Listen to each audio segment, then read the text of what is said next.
اعوذ باللہ من الشیطان الرجیم، میں پناہ مانگتی ہوں اللہ تعالیٰ کی شیطان مردود کے شر سے۔ بسم اللہ الرحمن الرحیم، میں شروع کرتی ہوں اللہ تعالیٰ کے بابرکت نام سے جو بڑا مہربان نہایت رحم کرنے والا ہے۔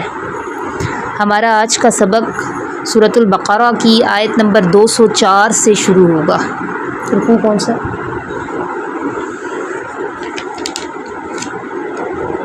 رکوع سورہ بقرہ کا رکوع نمبر 25 اور پارے کا رکوع نمبر 9۔ وَمِنَ النَّاسِ، اور لوگوں میں سے، من جو شخص یعجبو کا تعجب میں ڈالتی ہے آپ کو، خوش کرتی ہے آپ کو، قولہ بات اس کی، فی الحیات الدنیا دنیا کی زندگی میں، وَیُشْہِدُ اور وہ گواہ بناتا ہے اللہ کو، علی ان باتوں پر، ما جو فی قلبہ اس کے دل میں ہے۔ گواہ بناتا ہے یعنی قسمیں کھا کھا کر گواہ بناتا ہے، اور وہ گواہ بناتا ہے اللہ کو ان باتوں پر جو اس کے دل میں ہے، اور وہ الد سخت، خصام جھگڑالو ہے، یعنی اس کی حقیقت اللہ بتا رہے ہیں کہ وہ سخت جھگڑالو ہے۔ چلیں نوٹ کریں۔ اور لوگوں میں سے، پیچھے کیا آیات پڑھی تھی آپ نے؟ آیت نمبر 200 سے 203 تک دو گروہوں کا تذکرہ تھا نا۔ پہلی قسم کے لوگ جو صرف دنیا کے فائدے کے لیے دعائیں مانگتے ہیں، دو قسم کے لوگوں کی دعاؤں کا تذکرہ تھا۔ ایک قسم کے لوگ تو وہ تھے جن کے مطمع نظر صرف دنیا ہوتی ہے، اللہ تعالیٰ نے ان کے کہہ دیا کہ جو دنیا کا طلبگار ہے اس کے لیے دنیا ہی ہے، آخرت میں کوئی حصہ نہیں۔ اور جو دوسرا گروہ ہے جن کی دعا میں توازن ہوتا ہے، متوازن دعا کون سی ہوتی ہے کہ وہ دنیا میں بھی اچھا بدلہ چاہتے ہیں، آخرت میں بھی۔ اب یہاں پہ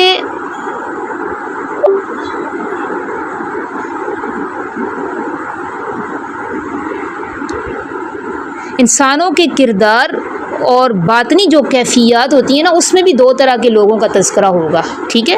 جس طرح پیچھے دو طرح کے گروہوں کی دعاؤں کا تذکرہ تھا، اب آگے انسانوں کا جو سوسائٹی میں کردار ہوتا ہے اور ان کی جو باطنی کیفیات ہوتی ہیں، اس میں بھی دو طرح کے لوگوں کا آپ تذکرہ پڑھیں گی،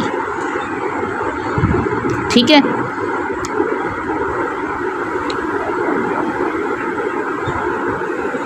یہاں پہ اللہ تعالیٰ کیا فرما رہے ہیں کہ ہر خوبصورت گفتگو کرنے والا شخص جو ہوتا ہے وہ مخلص نہیں ہوتا، بلکہ بعض لوگ ایسے ہوتے ہیں جب آپ کی مجلس میں آ کر بیٹھتے ہیں تو یعجبو کا قولہ، اس کی گفتگو سے آپ بڑے متاثر ہوتے ہیں، چرب زبان ہوتے ہیں، شیریں زبان ہوتے ہیں، خوش گفتار ہوتے ہیں، تو ان کی باتیں تعجب میں ڈالتی ہیں۔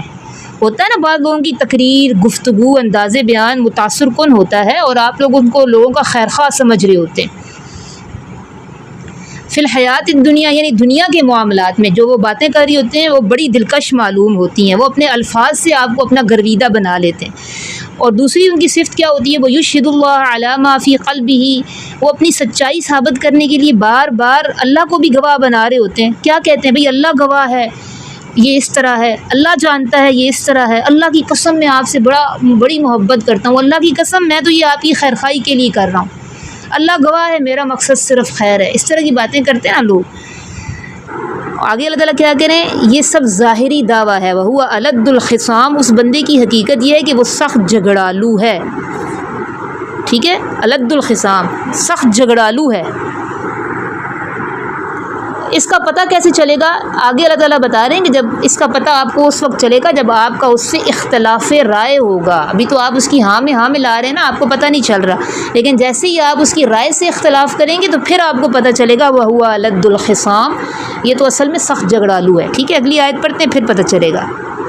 اچھا، اس کے مفسرین نے بعض مفسرین نے اس کے نزول میں، اسباب نزول میں، شان نزول میں ایک خاص منافق کا بھی تذکرہ کیا ہے، اخنس بن شریق، لیکن یہ حکم عام ہے، ٹھیک ہے؟ اس میں ہر وہ شخص شامل ہے جو زبان سے ایمان کا دعویٰ کرے، آپ کے ساتھ خیر خواہی کے دعوے کرے، آپ کی گفتگو اس کو بڑی مؤثر لگے، لیکن اس کے دل میں کینہ، نفاق اور دھوکہ ہو، ٹھیک ہے؟ عمل اس کی باتوں سے برعکس ہو۔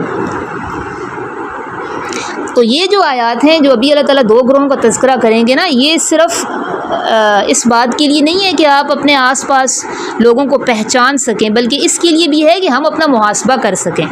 ٹھیک ہے، ہمیں خود بھی دیکھنا ہوگا کہ میری گفتگو اگر متاثر کن ہے تو کیا میرا عمل اس کے خلاف تو نہیں ہے؟ کیا میں اپنی بات میں وزن پیدا کرنے کے لیے، لوگوں کو متاثر کرنے کے لیے زیادہ قسمیں کھا کر اپنی بات منواتا ہوں، اللہ کو گواہ بناتی ہوں میں؟ یہ چیزیں ہمارے اپنے سوچنے کی ہیں، لیکن عمل میرا اس سے مختلف ہے. ٹھیک ہے، آگے چلتے ہیں.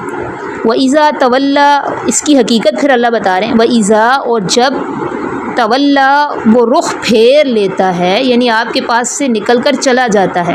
وَإِذَا تَوَلَّى، اور جب وہ رخ پھیر لیتا ہے یا واپس چلا جاتا ہے آپ کی مجلس سے. سعا کا مطلب ہوتا ہے نا کوشش کرنا، سعی کہتے ہیں دوڑنے کو.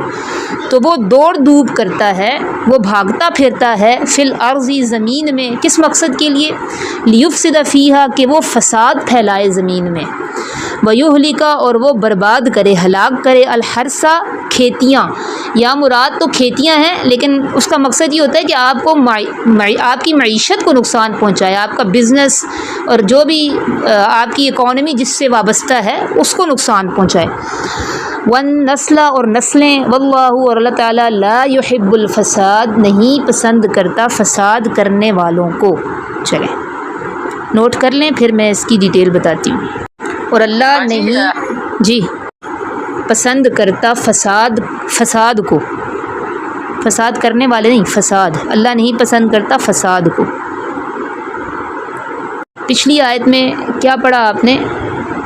ایک ایسا بندہ جس کی گفتگو بڑی شیریں ہے، خوش بیان ہے، قسمیں کھا کھا کر آپ کو کہتا ہے کہ وہ بڑا مخلص ہے، آپ کا خیر خواہ ہے، لیکن اللہ تعالیٰ کہہ رہے ہیں وہ حقیقت میں جھگڑالو، یعنی دل میں نفاق اور دشمنی ہے.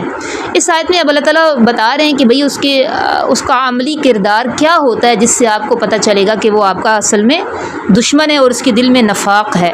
اس کا عملی کردار کیا ہے؟ وَإِذَا تَوَلَّى، جب آپ کی مجلس سے واپس جاتا ہے یا رخ پھیر کر چلا جاتا ہے تو تب اس کی حقیقت سامنے آتی ہے. اور میں نے بتایا نا کہ بعض مفسرین نے کہا ہے کہ نبی پاک صلی اللہ علیہ وسلم کے زمانے میں اخنس بن شریک ایک ایسا آدمی تھا، جب آپ صلی اللہ علیہ وسلم کی مجلس میں آتا تھا تو بڑی محبت اور عقیدت کا اظہار کرتا تھا، قسمیں کھا کر کہتا میں آپ سے بے حد محبت کرتا ہوں اور آپ پر اپنی جان نثار کرنے کے لیے تیار ہوں، لیکن اصل میں وہ انتہائی جھگڑالو اور اسلام کا دشمن تھا. جب چلا جاتا تو پھر مسلمانوں کے خلاف سازشیں کرتا. لیکن یہ بات یاد رکھیں کہ اگرچہ آیت کا سبب نزول ایک خاص شخص ہے، لیکن اس کا حکم کیا ہے؟ عام. اللہ تعالیٰ نے کسی ایک شخص کو مخاطب نہیں کیا، ہر دور کے ایسے تمام لوگوں کو ہمارے سامنے لے کر آئے اللہ تعالیٰ جن میں یہ صفات پائی جائیں. ہو سکتا ہے وہ ہم بھی ہوں، ہم نے بھی اپنا محاسبہ بھی کرنا ہے. تو سعی فی الارض لیفسد فیہا، جب وہ مجلس سے نکلتا ہے تو زمین میں فساد پھیلانے کے لیے دوڑ دھوپ کرتا ہے. فساد کی کیا صورتیں ہوتی ہیں؟ فساد کی یہ صورتیں ہوتی ہیں کہ وہ دلوں میں آپ کے خلاف بدگمانیاں پیدا کرے، اہل حق کے خلاف نفرتیں پھیلائے، دوسرے لوگوں کو آپ سے بدظن کرے، آپ کے خلاف سازشیں کرے. یہ ہوتا ہے فساد. ٹھیک ہے، نفرتیں پھیلانا، بدگمان کرنا، سازشیں کرنا، یہ دراصل کیا ہے؟ فساد ہے. وَيُهْلِكَ الْحَرْثَ، اور دوسرا اس کی کیا عملی کردار کیا ہوتا ہے؟ کھیتیاں تباہ کرنا. ٹھیک ہے، اور یہاں فصلیں نہیں ہیں بلکہ ہر وہ چیز جس سے آپ کی معیشت وابستہ ہے، جس سے آپ کو معاشی نقصان ہو، وہ آپ کو پہنچانے کی کوشش کرتا ہے.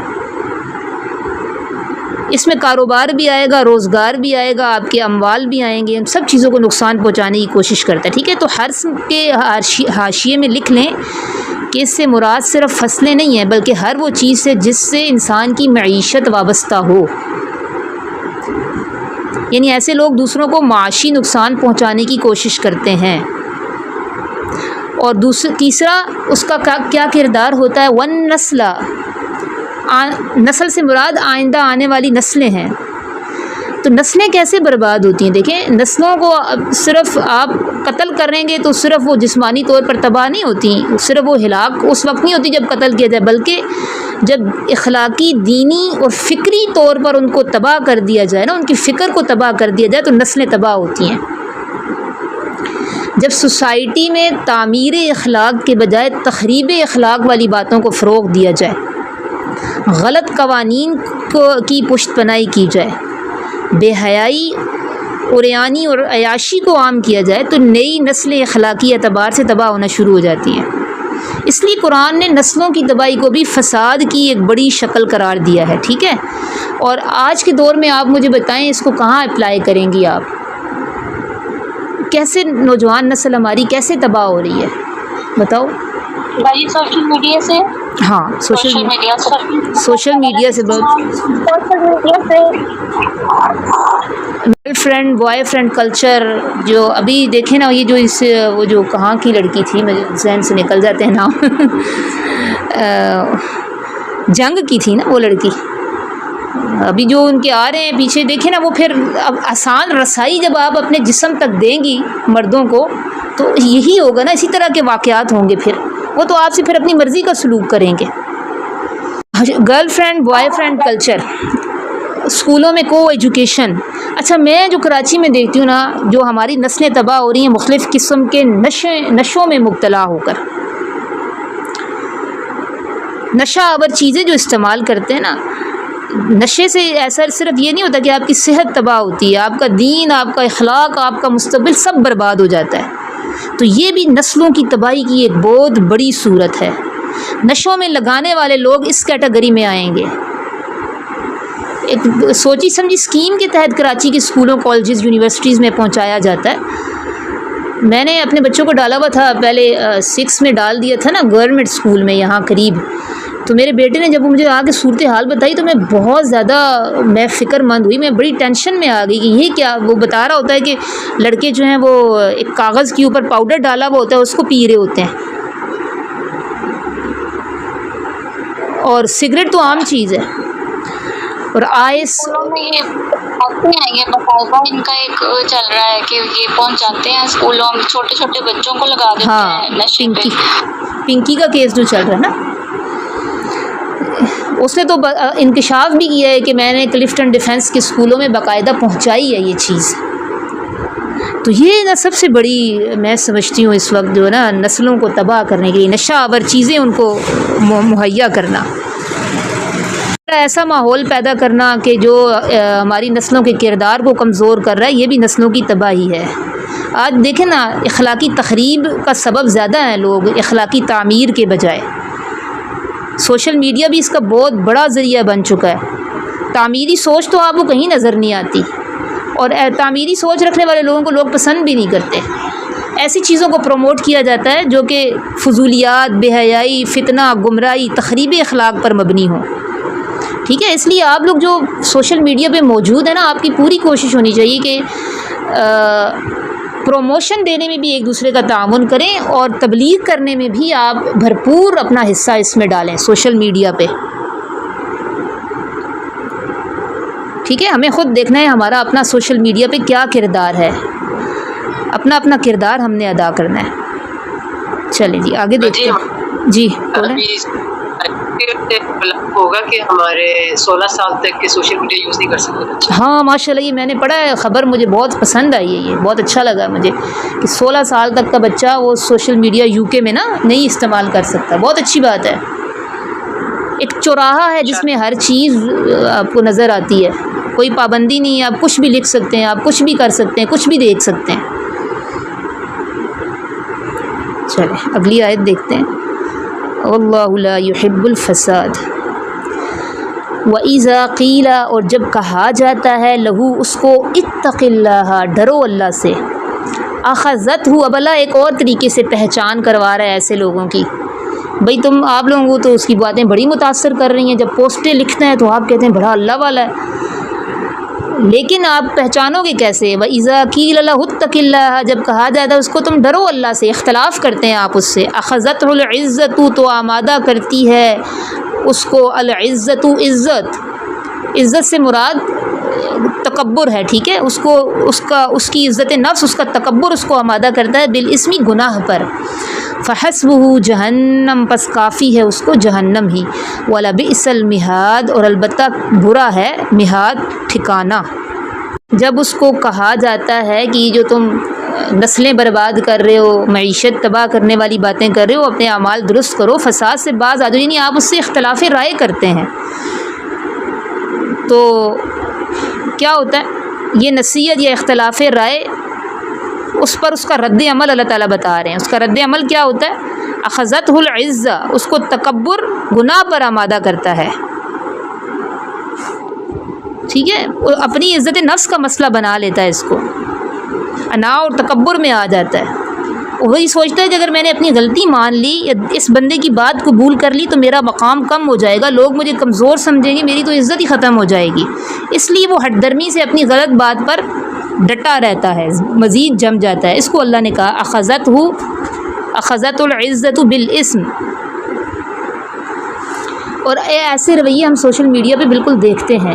ٹھیک ہے، عام زندگی میں بھی دیکھتے ہیں، سوشل میڈیا پہ بھی دیکھتے ہیں. آپ کسی متکبر بندے سے آپ تھوڑا سا اختلاف رائے کر دیں تو وہ آپ کے گلے ہی پڑ جائے گا. بعض لکھنے والے، بعض مقررین ایسے ہوتے ہیں جن کے اندر انا اور خود پسندی نمایاں ہوتی ہے. آپ بے شک کتنے ہی احترام اور دلیل کے ساتھ ان سے بات کریں، ان کی کسی بات سے اختلاف کریں، ان کی کسی غلطی کی نشاندہی کریں، وہ اس کو قبول کرنے کے بجائے ناراض ہو جاتے ہیں. ٹھیک ہے، انا کا مسئلہ بنا لیتے ہیں. اور گندی گندی گالیاں دینے لگ جاتے ہیں بدلے میں. جب ہاں. ان کے پاس کوئی دلیل نہیں تو وہ گالیوں پہ اتر آتے ہیں. حالانکہ دلیل کا جواب تو دلیل سے ہونا چاہیے نا. تو یہی تکبر کی علامت ہے کہ ایک بندہ حق قبول نہیں کر رہا. حق جو بندہ قبول کرتا ہے اس کے اندر عاجزی، انکساری اور اللہ کا خوف ہوتا ہے. متکبر انسان کے لیے حق قبول کرنا بہت مشکل ہو جاتا ہے. ٹھیک ہے، اس لیے تو اللہ تعالیٰ نے دیکھے قرآن میں بہت سی جگہوں پہ تکبر کو حق کے راستے کی سب سے بڑی رکاوٹ قرار دیا ہے. تو فحسبہ جہنم، آہستہ آہستہ گناہ میں اتنا پختہ ہو جاتا ہے ایسا بندہ کہ اس کو جہنم ہی کافی ہے. اب یہ اتنا ضدی ہٹ درم ہے، کسی کی نصیحت کام نہیں آئے گی، اس کے لیے جہنم ہی کافی ہے. ٹھیک ہے، تو یہ آیت بھی ہمارے اپنے محاسبے کے لیے بھی ہے. ہمیں خود سے بھی سوال کرنا ہے، اگر کوئی میری کسی رائے سے اختلاف کرتا ہے، میری بات سے اختلاف کرتا ہے تو میرا کیا رد عمل ہوتا ہے؟ کیا میں تحمل سے سنتی ہوں اس کی بات کو؟ اور اگر واقعی اس کی بات میں وزن اور دلیل ہوتی ہے اور پازیٹیو ایک اس کی بات ہوتی ہے تو کیا میں اس کو قبول کرتی ہوں؟ علمی انداز میں اس کو لیتی ہوں یا میں انا اور عزت نفس کا مسئلہ بنا لیتی ہوں؟ ٹھیک ہے، تو یہ ہم نے خود دیکھنا ہے ہمارے اندر تو یہ کمزوری نہیں ہے. اگر ہے تو اس کو دور کرنا ہے، اصلاح کرنی ہے. ٹھیک ہے، آگے دیکھیں. اب آگے اللہ تعالیٰ نا ایک دوسری قسم کے، جہاں پہ دیکھیں سوسائٹی میں ہر طرح کے لوگ ہیں نا، جہاں ایک طرف وہ گروہ ہے جن کی رائے اور جن کی باتیں آپ کو بہت متاثر کرتی ہیں، چرب زبان ہوتے ہیں، لیکن حقیقت اللہ نے ان کی بتائی کہ وہ ایسے ہوتے ہیں. اب اس کے برعکس معاشرے میں ایک دوسری طرح کے لوگ بھی ہیں. وہ کون سے ہیں؟ ابھی آیت نمبر 207 میں ہم پڑھیں گے. وَمِنَ النَّاسِ، اور لوگوں میں سے، من جو شخص یشری بیچ دیتا ہے، نفسہ اپنے نفس کو، ابتغاء تلاش کرتے ہوئے، مرضات اللہ اللہ کی رضا، واللہ رؤوف بالعباد اور اللہ شفقت فرمانے والا ہے بندوں کے ساتھ. چلیں نوٹ کریں. پچھلی آیت میں جہاں اہل فساد منافقین کا تذکرہ تھا، اب اس کے مقابلے میں اب دوسری قسم کے لوگوں کا تذکرہ ہے، تاکہ ہمیں یہ بھی پتہ چل جائے کہ اہل نفاق اور اہل ایمان کے درمیان کتنا فرق ہوتا ہے. کچھ لوگ ایسے ہیں جو اپنی جان کا سودا کر لیتے ہیں. ٹھیک ہے، اس کا کیا مطلب ہے؟ اپنے نفس کو بیچ دیتے ہیں، یعنی اپنی قوتیں، اپنا وقت، اپنی صلاحیتیں اللہ کی رضا کے لیے وقف کر دیتے ہیں. جان کا سرمایہ اللہ کی راہ میں لگا دیتے ہیں. اور مقصد کیا ہوتا ہے؟ اللہ کی رضا مل جائے. ٹھیک ہے، جو کچھ بھی وہ کام کر رہے ہوتے ہیں، نسلوں کو سنوارنے کا، تعمیری کام جو بھی وہ کر رہے ہوتے ہیں نا، اس کا مقصد کیا ہوتا ہے؟ اللہ کی رضا مل جائے. دنیاوی فائدہ، شہرت، لوگوں کی تعریف نہیں ہوتا. اور اس آیت کا سب سے بڑا مصداق ہماری سوسائٹی میں کون لوگ ہیں جو اپنی جان کا سودا کرتے ہیں اللہ کے ساتھ اور بدلے میں صرف اللہ کی رضامندی چاہتے ہیں؟ سب سے بڑا مصداق مجاہدین ہے نا. سب سے بڑا مصداق مجاہدین ہے، اللہ کی راہ میں اپنی جان کا سودا کر لیتے ہیں. ان کی بڑی آرزو یہ ہوتی ہے کہ اللہ تعالیٰ راضی ہو جائے. شہید کی آرزو کو حدیث نے بیان کیا ہے نا، اس کی بڑی آرزو یہی ہوگی وہ دوبارہ آئے دنیا میں اور دوبارہ اس کو اسی طرح شہید کیا جائے۔ البتہ اس آیت کا مصداق صرف مجاہدین نہیں ہے، بلکہ یہ آیت وسیع مفہوم رکھتی ہے۔ جو بھی شخص دنیا میں اللہ تعالیٰ کی رضا کے لیے کام کر رہا ہے اور صحیح کام کر رہا ہے، تعمیری کام کر رہا ہے، اس میں تعلیم و تعلم کے میدان میں کام کرنے والے لوگ بھی آ جاتے ہیں، تبلیغ کرنے والے لوگ بھی آ جاتے ہیں، ٹھیک ہے، اور یہ جو ٹرسٹ کھول کے بیٹھے ہوئے ہیں اگر یہ شفاف نظام کے تحت چل رہے ہیں تو یہ بھی آ جاتے ہیں۔ تو وہ تمام لوگ جو اپنی صلاحیتیں، وقت، مال، زندگی اللہ کے دین کے لیے وقف کیے ہوئے نا، وہ سب اس میں آ جاتے ہیں۔ تو ان سب کے لیے اللہ نے کیا کہا کہ بھئی انہوں نے میرے ساتھ سودا کر لیا ہے، میری رضامندی چاہتے ہیں، تو میں بھی اپنے بندوں کے ساتھ بہت شفقت کرنے والا ہوں۔ یہ دو متضاد کردار اللہ نے ہمیں دکھائے ہیں۔ آگے دیکھیں، یا ایھا الذین آمنو، اے ایمان والو، ادخلوا، تم داخل ہو جاؤ، فی السلم، اسلام میں، کافتن، پورے کے پورے، ولا تتبعوا، اور نہ تم پیروی کرو، خطوات الشیطان، شیطان کے قدموں کی۔ خطوہ کی جمع خطوات ہے، ٹھیک ہے، خطوہ دو قدموں کے درمیانی فاصلے کو کہتے ہیں، اور نہ تم پیروی کرو شیطان کے قدموں کی۔ انہو، کیوں نہ پیروی کرو شیطان کے قدموں کی؟ انہو، اس لیے کہ بے شک وہ لکم، تمہارا، عدو، دشمن ہے، مبین، واضح، کھلا۔ جو آیت ہے، آیت نمبر 208، یہ اللہ تعالیٰ تمام اہل تفسیر پڑھیں، اس میں اللہ تعالیٰ نا ایک حکم دے رہے ہیں کہ اسلام کو ایسا نہیں کہ جزوی طور پر لینا ہے، مکمل طور پر اختیار کرو۔ اللہ تعالیٰ کو آدھے تیتر اور آدھے بٹیر والا طرز عمل یہ پسند نہیں ہے، ٹھیک ہے۔ اس کا کیا مطلب ہے؟ ایسا نہیں ہو کہ زندگی کچھ معاملات میں تو آپ نے اسلام کو لے لیا ہے، کچھ معاملات میں آپ نے اپنی خواہشات کو لے لیا ہے، کچھ معاملات میں مقامی رسم و رواج کو، یا کچھ ہندوؤں کے لے لیے، کچھ عیسائیوں کے لے لیے۔ ایسا نہیں ہونا چاہیے۔ ادخلوا فی السلم کافہ، اسلام میں پورے کے پورے داخل ہو جاؤ۔ اور اسی آیت سے نا بدعات اور غیر اسلامی رسم و رواج کی بھی نفی ہوتی ہے۔ جو لوگ کہتے ہیں نا بعض چیزیں کلچر کا حصہ ہوتی ہیں، ان کو فالو کرنا پڑتا ہے، وہ غلط کہتے ہیں۔ شادی بیاہ اور فوتگی سے وابستہ بعض ایسی چیزیں جو کلچر کا حصہ ہیں، اسلام میں یہ ان کی کوئی حقیقت نہیں ہے۔ تو کچھ چیزیں ہم نے ہندوؤں سے لی ہوئی ہیں، کچھ عیسائیوں سے لی ہوئی ہیں، جن کو ہم نے کلچر کا حصہ بنا لیا ہے۔ تو اسی آیت سے بدعات اور غیر اسلامی نظریات کی بھی نفی ہوتی ہے۔ کوئی کچھ کہہ رہا ہے؟ بدعات کیا ہوتا ہے؟ دین میں دیکھیں نئی چیزیں شامل کرنا جن کی بنیاد نہ قرآن میں ہے نہ سنت میں ہے، تو یہ بھی اسلام میں پورے کے پورے داخل ہونے کے خلاف ہے۔ اسلام مکمل دین ہے، اس میں اپنی طرف سے آپ نہ اضافہ کر سکتے ہیں نہ کمی کر سکتے ہیں۔ اچھا، اسلام میں اللہ نے کیوں حکم دیا کہ پورے کے پورے داخل ہو جاؤ؟ کیوں اللہ نے کہا پورے کے پورے داخل ہو جاؤ؟ اس لیے کہا کہ اسلام ایک مکمل ضابطہ حیات ہے۔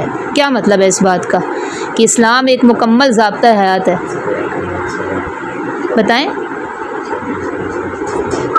اسلام میں زندگی گزارنے کے تمام قانون ملتے ہیں۔ اسلام ایک مکمل ضابطہ حیات کا مطلب ہے کہ اسلام نے ہر شعبے میں آپ کی رہنمائی کی ہے۔ زندگی کے جتنے بھی شعبے ہیں، صرف اسلام عبادات کا نام نہیں ہے کہ آپ نماز، روزہ، حج اور زکوٰۃ میں آپ اسلام کو لے لیں، باقی معیشت، معاشرت، حکومت، سیاست سے اسلام کو نکال دیں۔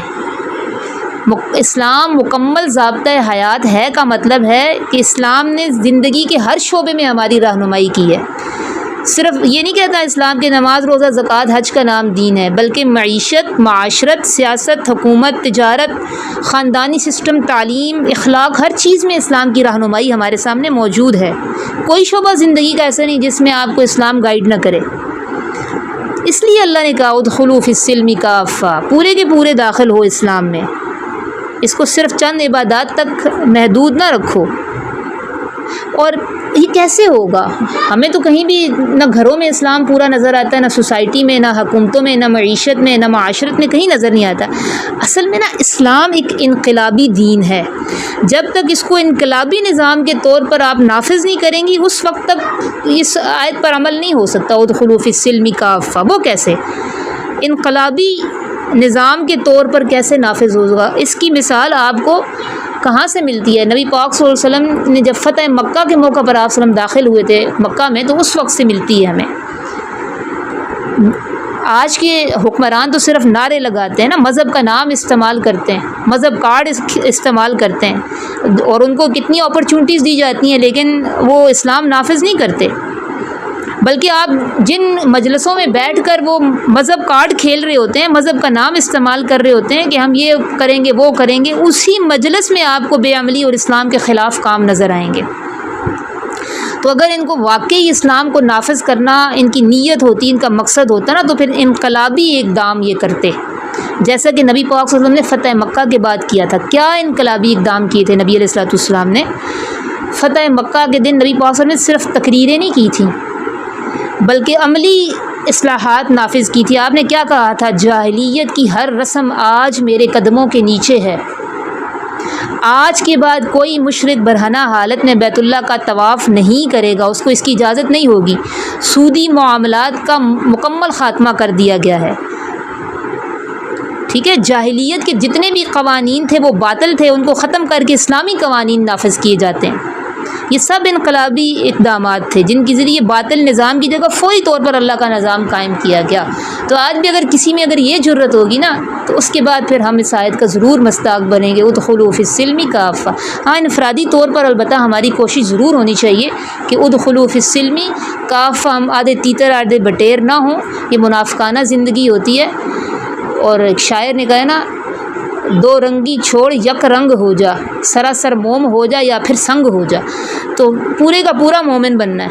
ولا تتبعوا خطوات الشیطان، اور شیطان کے قدموں کی پیروی نہ کرو۔ تو میں نے بھی بتایا خطوات خطوہ کی جمع ہے، اور خطوہ کس کو کہتے ہیں؟